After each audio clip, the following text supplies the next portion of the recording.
صلى الله عليه وسلم وما ينطق عن الهوى إن هو إلا وحي يوحى.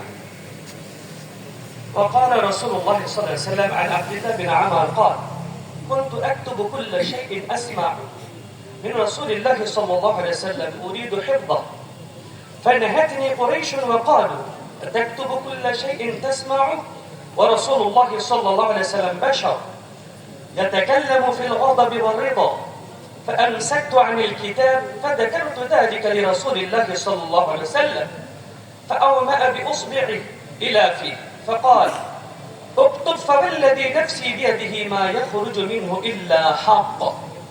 صدق الله العظيم وصدق رسوله النبي الكريم ونحن على ذلك من الشاهدين والشاكرين والحمد لله رب العالمين।